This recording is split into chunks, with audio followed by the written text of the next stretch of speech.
Terima kasih atas supportnya. Jika belum, jangan lupa like dan subscribe.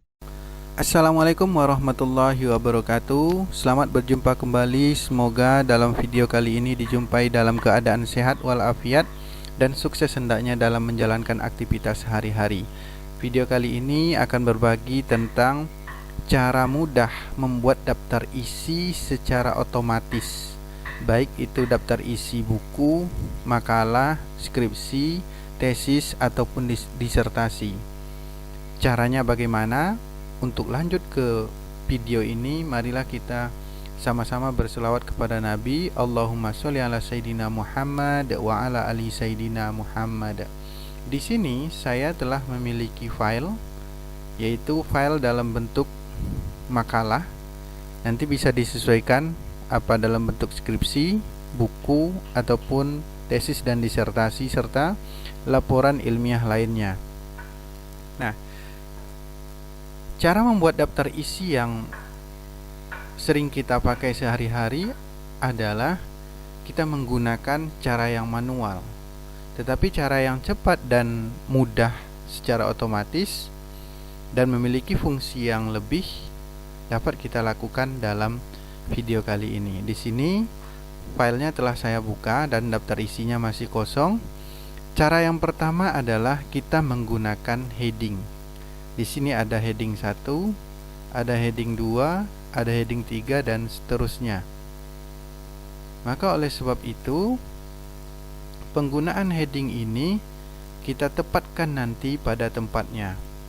Yang dimaksud dengan heading itu, penggunaan heading yang pertama adalah semua kata pengantar daftar isi bab 1 pendahuluan, bab 2 pembahasan, bab 3 isi, bab 4 penutup itu adalah berada di heading 1.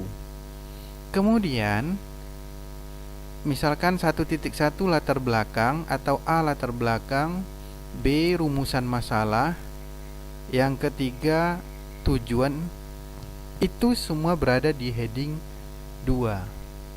Tetapi heading 3 maksudnya adalah apabila heading 2 ini, misalkan tujuan pengambilan keputusan ini adalah heading 2 dan A di dalam meningkatkan kualitas diri dan karir pembuatan keputusan itu berada di heading 3.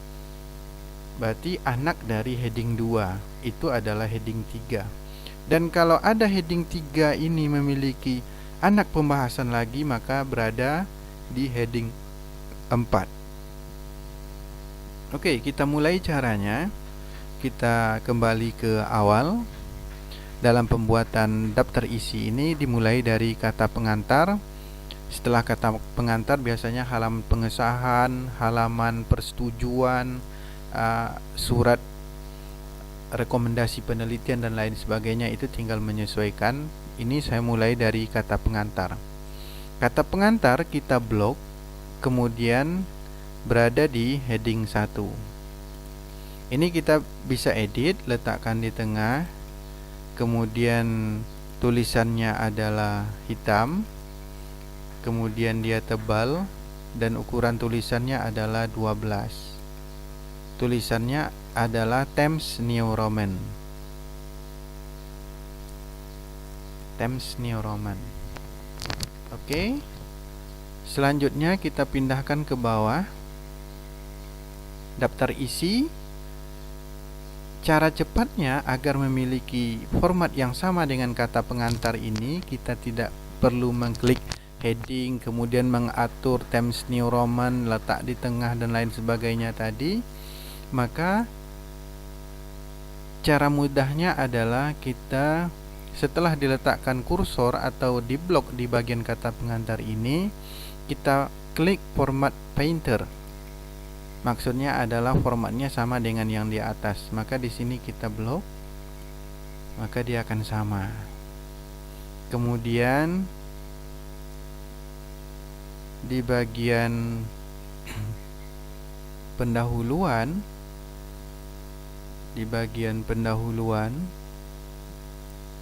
juga sama.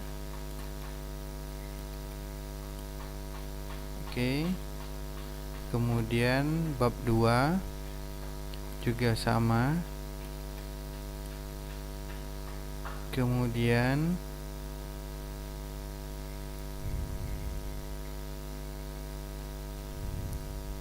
bab 3 juga sama. Oke, kita lanjutkan. Sekarang mengisi heading 2. Heading 2 mungkin tidak ada di kata pengantar, tetapi dia berada di bab pendahuluan. Nah, ini kita blok. Ini kita blok. Kemudian kita letakkan di heading 2. Sorry, ini harus kita blok semua. Kita taruh di heading 2. Kemudian kita rubah tulisannya hitam, Times New Roman, dan ukurannya 12, tebal. Oke. Dan ini bisa kita rubah memakai poin A. Misalkan begitu.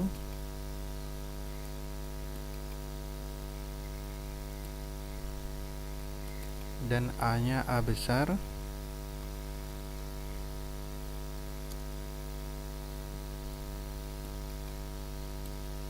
Nah, oke. Dia sudah berada di heading 2. Nah, sekarang kita mau membuat aturan yang sama di heading 2 ini di bagian heading yang berikutnya. Kita pilih ini, kita samakan.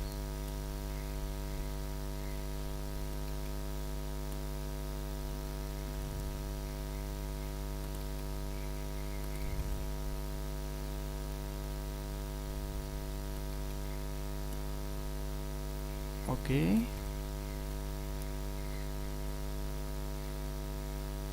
Sudah sama.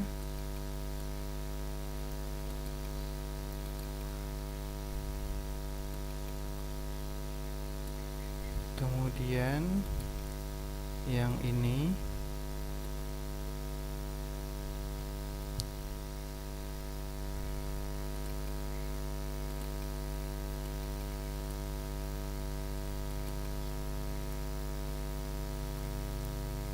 dia adalah C.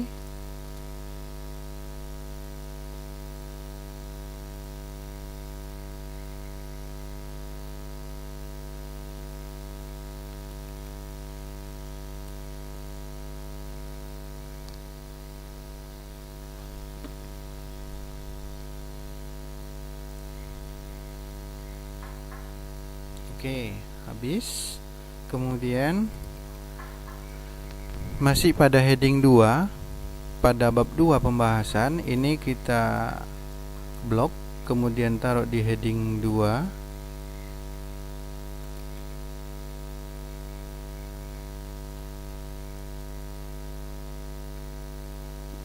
Dan tulisannya hitam, tebal, Times New Roman, ukurannya 12. Dan ini masih bisa kita gunakan ini. Oke. Selanjutnya kita atur. Nah, setelah kita atur, kita taruh kursor di sini. Kemudian kita pindahkan aturan yang sama tersebut di bagian ini.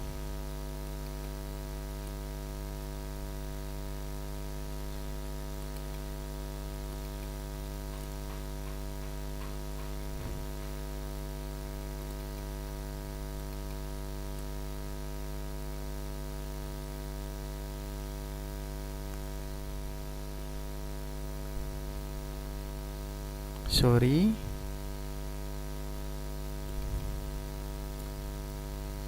Format printer. Kemudian kita taruh di bagian ini. Oke.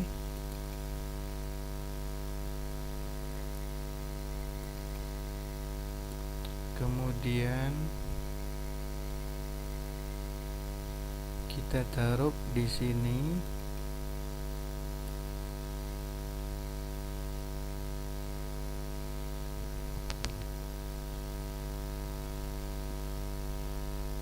Bagian ini kita blok, kita taruh di bagian ini. Oke. Kemudian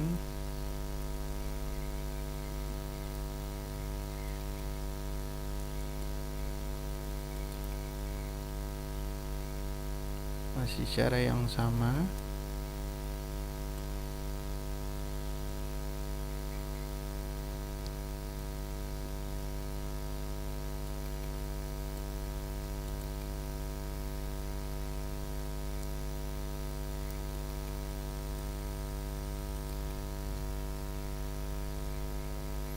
Oke, langkah selanjutnya habis. Berarti pembahasannya itu pada bagian 3 penutup. Kita ulangi kembali.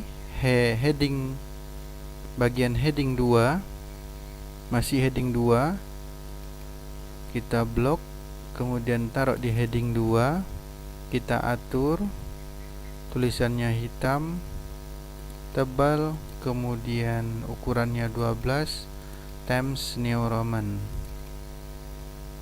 Kemudian ini kita atur menjadi A.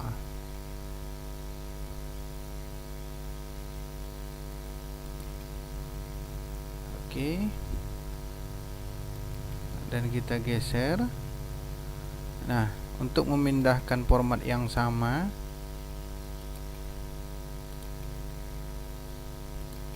maka kita blok. Yang ini kita format printer, kita pindahkan ke saran,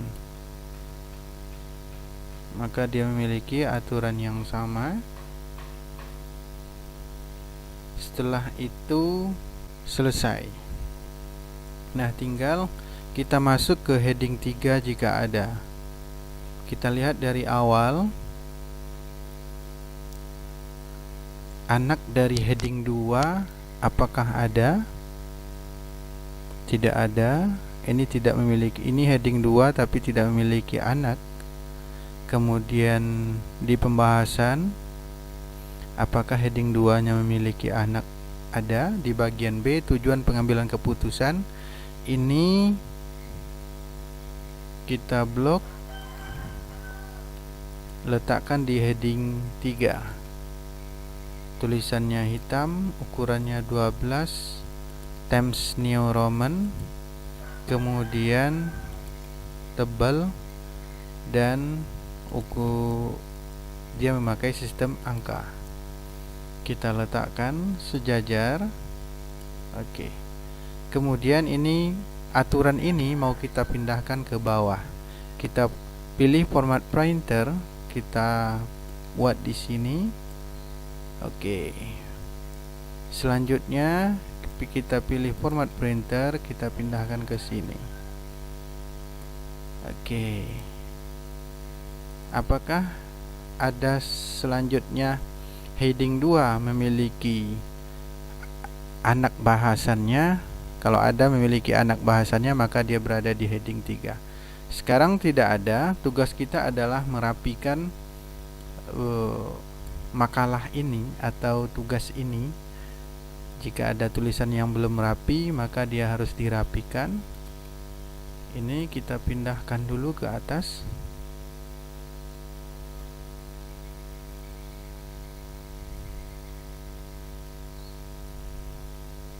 Oke, setelah dipindahkan, dia kita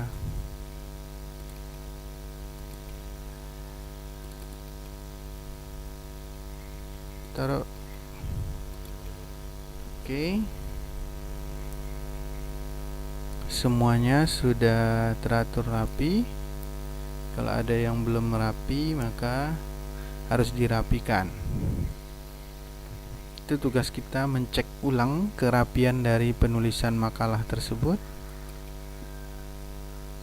Oke. sampai bab terakhir penutup. Oke.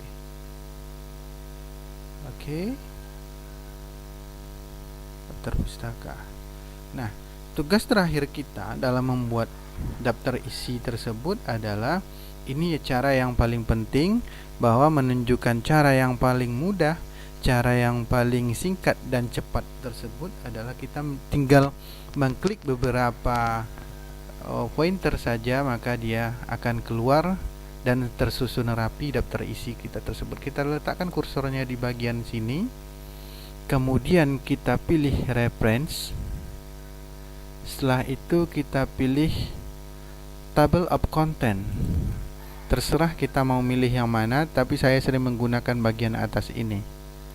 Kita klik.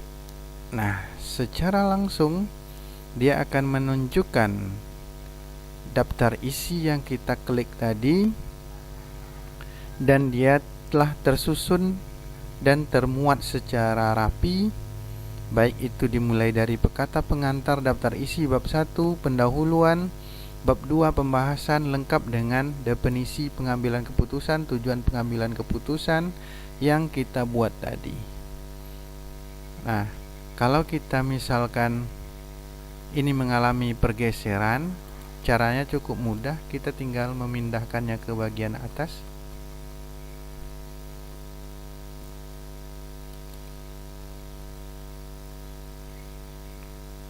Sekarang sudah pindah.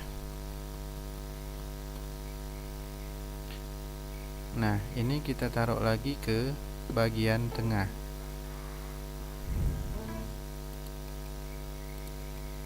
Oke. Nah, ini adalah daftar isi yang baru kita buat, dan ini bisa pula diedit.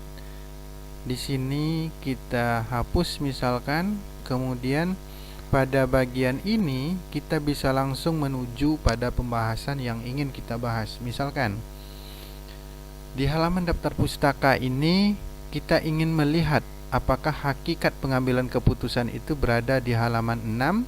Kita bisa langsung ke halaman 6 dengan mengklik tombol CTRL atau kontrol, tekan kontrol, kemudian tekan dengan klik kiri pada hakikat pengambilan keputusan. Maka dia akan langsung ke halaman hakikat pengambilan keputusan halaman 6. Ternyata benar. Kemudian kalau kita ingin misalkan melihat pada halaman meningkatkan efisiensi pengambilan keputusan itu benar apa tidak di halaman 5, maka kita tekan CTRL atau kontrol, klik kiri pada bagian meningkatkan efisiensi, maka kita akan dibawa langsung ke halaman 5 tentang meningkatkan efisiensi. Nah, itulah cara bagaimana cara membuat daftar isi dengan mudah, cepat dan otomatis, dan telah tersusun rapi. Demikian yang dapat disampaikan. Semoga video kali ini memberikan manfaat yang lebih banyak. Dan jangan lupa subscribe serta share video ini ke lebih banyak orang agar memiliki manfaat yang lebih banyak lagi. Demikian, wassalamualaikum warahmatullahi wabarakatuh.